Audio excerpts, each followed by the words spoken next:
Hola chicos, ¿cómo les va? Vamos a continuar hablando en el área de estudios sociales sobre la época colonial y las transformaciones que hubo.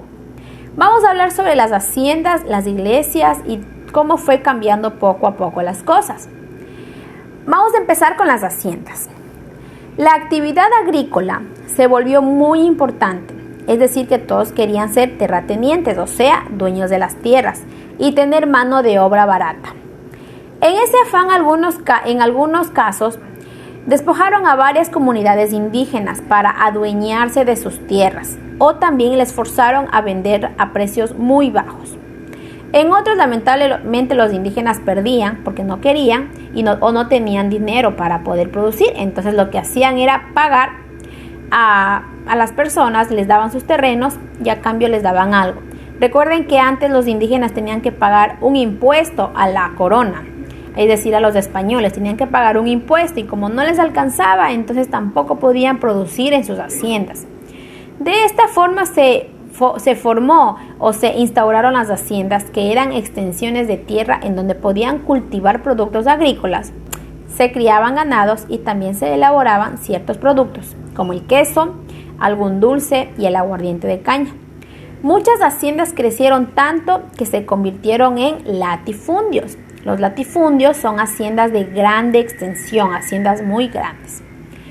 Ahora vamos con la iglesia y las haciendas. Las órdenes religiosas crearon instituciones educativas de salud, de cuidado y también trabajaban en actividades productivas, para lo que también adquirieron tierras. A finales de la colonia, la iglesia era la institución que mayor número de haciendas tenía. Ahora, ¿qué pasó con las haciendas en la región litoral? La región litoral había tenido un desarrollo lento, no tenía muchos habitantes, tenía pocos, y algunos de los lugares eran poblados, pero no tan grandes, ¿no? Y había muy poca producción. Luego hubo la producción del cacao para exportaciones, que hizo crecer las haciendas de la región litoral, en las que trabajaban también indígenas que habían huido de la explotación que tenían con los españoles.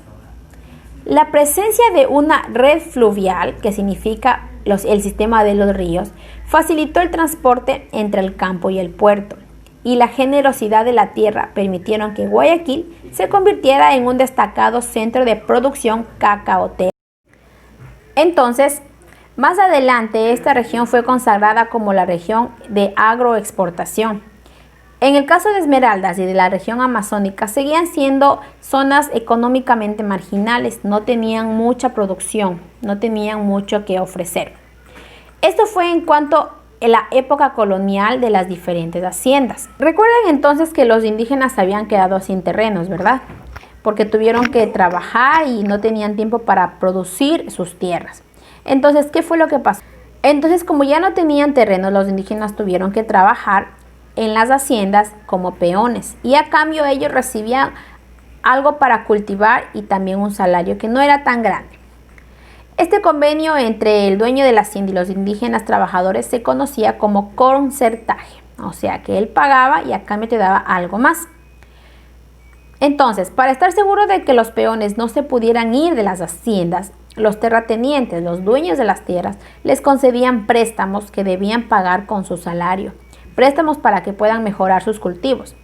Como el dinero no les alcanzaba para poder pagar la deuda del préstamo que les hacían, entonces se quedaban atados a ellos, atados a las haciendas para que ellos puedan seguir trabajando. Entonces era una estrategia que en este caso los terratenientes hacían. Yo te presto, a cambio tú tienes que trabajar conmigo. Y como nunca les alcanzaba para poder pagar, porque su sueldo era muy bajo, ellos tenían que seguir trabajando. Y esta deuda la heredaban también los hijos, entonces esto era una cadena. Ellos tenían que seguir trabajando en las haciendas. Durante esta época, en esa región hubo un crecimiento económico. Se hacían textiles con el trabajo de las familias y se recogía la cascarilla para poder exportar. La quina era usada para las fiebres del paludismo. Ahora vamos con el cambio en la relación colonial. Después de esto hicieron unas reformas borbónicas, unas reformas que cambiarían a a la metodología en la que estaban manejando. Por ejemplo, en las reformas políticas para mejorar la recaudación de impuestos, la corona despidió a las autoridades criollas y les cambió por autoridades españolas. En las reformas religiosas, para quitarle el poder a la iglesia, la corona expulsó a los jesuitas y se quedó con todas las propiedades. Y en las reformas económicas, crearon nuevos impuestos, realizaron nuevos censos de indígenas para cobrar tributos, o sea, para que les sigan cobrando los impuestos, y también estableció monopolios de estancos. ¿Qué quiere decir estancos? Que eran tiendas en donde se vendía alcohol y tabaco. ¿Qué pasó con las personas? ¿Cuál fue su reacción ante estas reformas? ¿Estuvieron de acuerdo o no?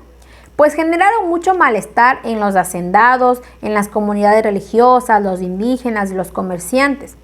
En este siglo hubo una serie de rebeliones y levantamientos porque no estaban de acuerdo. Por un lado estaban muy cansados del abuso de las autoridades y también de las religiosas, y por el otro se oponían a nuevos censos porque no querían seguir pagando los impuestos. Y lograron expulsar a las autoridades y una suspensión temporal de las medidas, es decir, que ya no iban a hacer las reformas que habían pedido.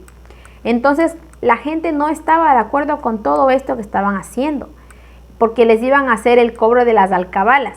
¿Qué significa esto? Pues era un impuesto que pagaban los vendedores por cada producto vendido. Entonces, nadie estaba de acuerdo con todo lo que estaba pasando. Y así la gente se paró, dijo, no, me cansé de esto, se unieron y lograron suspender estas medidas. Esto fue lo que pasó. En la próxima clase nosotros estaremos hablando de otro tema que hablaremos sobre el arte, la educación, cómo fue cambiando en la época colonial. ¿Ok?